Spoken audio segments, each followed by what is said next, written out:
Его никто никогда не видел и едва ли кто слышал. При всей своей писклявости в сравнении с сородичами, голос его слишком низок для человеческого слуха. Его гул длится от 5 до 15 секунд, затем наступает полуминутная пауза, после чего гул повторяется. Любая дама в радиусе нескольких километров непременно оценила бы силу его голоса, длительность куплетов и богатый репертуар. Но никто ему не отвечает взаимностью. Выждав 10 минут, он снова повторяет свою песню. И твои кости дребезжат от его отчаянного зова, а океанская гладь покрывается едва заметной рябью. К этому моменту на палубе уже собрались все участники экспедиции, ученые-энтузиасты, одержимые этим голосом, что разливался по океану словно из гигантской подводной трубы.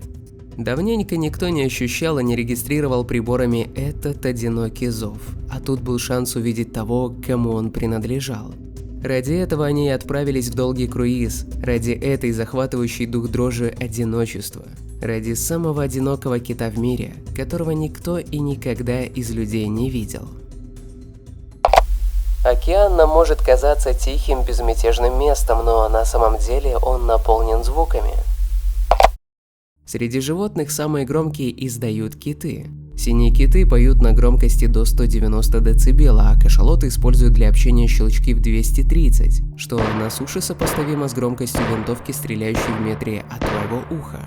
Горбатые киты исполняют такие красивые песни, что Карл Саган отобрал их для записи на золотую пластинку со звуками Земли, копии которой находятся сейчас на аппаратах Voyager.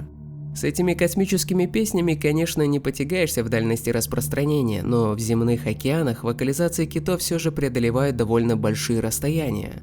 Инфразвуковые урчания синего кита регистрировали гидрофоны, находящиеся в более чем 1000 километров от живого источника.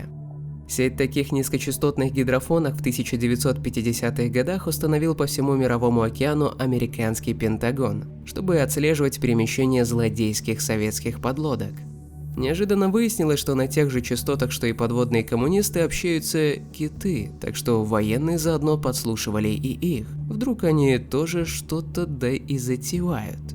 Когда же холодная война закончилась, военные не знали, что делать с гидрофонами, и в конце концов решили предоставить к ним доступ ученым. Теперь офицеры ВМС, нравилось им это или нет, отслеживали китов и слушали их песни, а затем передавали собранные данные в океанографический институт в Вудс-Холле, штат Массачусетс, где их обрабатывали специалисты под руководством Уильяма Уоткинса.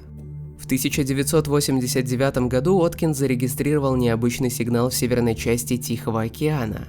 Судя по структуре зова, это был самец синего кита, во время брачного сезона поют только самцы. Он плавал в той же области, что и другие синие киты с финвалами, только частота его вокализации была совершенно уникальна и беспрецедентна – 52 Гц.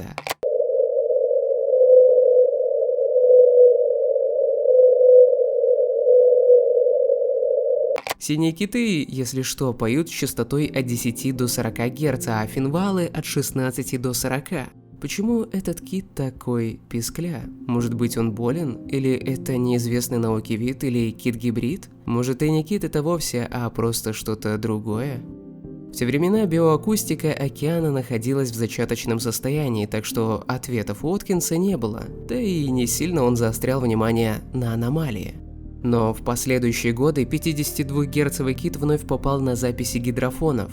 А в 1992 ВМС рассекретили еще больше данных, и команда Уоткинса получила возможность проследить маршруты странного животного. Еще 12 лет кит давал о себе знать каждый год с августа по начало февраля, мигрируя между Аляской и Мексикой, что позволило ученым построить подробные карты его путешествий. Его миграции не были необычными, но песня была, и благодаря ей кита легко было отслеживать. Однажды он куда-то пропал на целый месяц, офицеры и ученые даже стали волноваться. Вновь его голос прозвучал в отдаленной части океана, куда кит ни разу прежде не заплывал. Где он пропадал все это время, чем занимался, может, грустил на глубине от неразделенной любви? Его прозвали 52 Blue, в этом имени печали синева. Когда он пел свои чудесные песни, никто ему не отвечал. Рядом с ним ни разу не звучали голоса других китов, похоже, он всегда плавал в одиночестве. Возможно, трудно признать, что если это кит, то он такой один во всем огромном океане. Тем не менее, несмотря на обстоятельный и бдительный круглогодичный мониторинг, лишь один голос с данными характеристиками раздавался повсеместно. И лишь один его источник бывал отмечен всяк сезон. Во главе научной части экспедиции специалист по китам Брюст Мейт из Университета штата Орегон. Он один из тех, кто продолжает следить за похождениями кита после закрытия проекта в Удсхолле. Скорее всего, у этого животного что-то вроде нашей шепелявости, предположил он в преддверии экспедиции. Хотя я не стал бы называть это дефектом речи, потому что остальные киты его, вероятно, понимают, просто он другой. Основная гипотеза научной группы состоит в том, что 52-герцовый кит – гибрид, появившийся в результате соития двух китов разных видов. Гибриды финвалов и синих китов задокументированы в научной литературе. Телосложением они похожи на финвала, только морда более крупная и плавники, как у синего кита.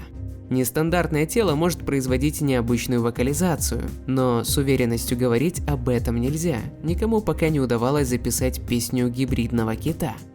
Поведением, сезонностью и структурой миграции кит 52-герцовый во многом напоминает синего кита, так что синие гены в нем почти наверняка есть. Да и многие характеристики его необычного пения типичны для синих китов.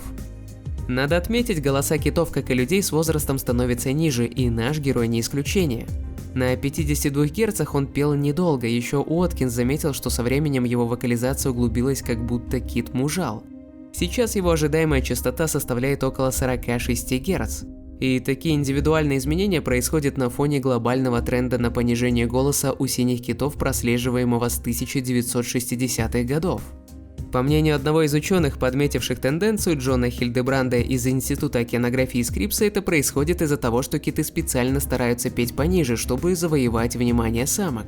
Если сосед поет чуть ниже тебя, то тебе лучше не отставать, объясняет океанолог. И это действительно так, каждый сезон они слушают друг друга и подстраиваются. Возникает вопрос, если киты предпочитают басить схожим образом, что побудило одного из них запеть фальцетом? Может, он выполняет какую-то особую функцию в стае и специально визжит, чтобы его наверняка услышали другие киты, внимающие его сигналом издалека? Или он наподобие городского сумасшедшего, который вопит что-то свое безумное, а все остальные стараются обходить его стороной? А может, он просто не желает быть конформистом и мечтает впечатлять самок некой тонкоголосой самобытностью? Интересно, успешно ли? В 2010 году гидрофоны у побережья Калифорнии зарегистрировали голоса китов с теми же характеристиками, что и в записях 52-герцового кита, сделанных Уильямом Уоткинсом. Мы обнаружили их на датчиках не более чем в 5-6 милях от моего офиса, поделился открытием Хильдебранд. Причем в одно и то же время сигналы зафиксированы двумя датчиками, расположенными на значительном расстоянии друг от друга. То есть китов, вещающих на столь высокой частоте, там как минимум двое. Неужели наш одинокий кит не так уж одинок? Так оно и есть. Команда Хильдебранда обнаружила группу 52-герцовых китов. Это могут быть гибриды или же синие киты с особым диалектом. В стае могут присутствовать и самки, просто они обычно тихони. Кит Уоткинса, возможно, является членом этой группы, но иногда гуляет сам по себе, а может, он сам ее и основал. Чем он все-таки занимался в отдаленной части океана, когда пропал на месяц во время брачного сезона в 90-х? Что если это был медовый месяц? Если все это правда, то у истории это и счастливый конец. Но с точки зрения науки, конкретных свидетельств пока что недостаточно для каких-либо надежных выводов. Необходимо больше экспедиций, больше наблюдений, больше аудиозаписей. Но даже сейчас уже понятно, что 52-герцовый кит не так одинок, как мы себе его представляли. И вполне вероятно пройдут года, и наш с вами таинственный странник глубин будет запечатлен не только на записях гидрофона, но и воочию.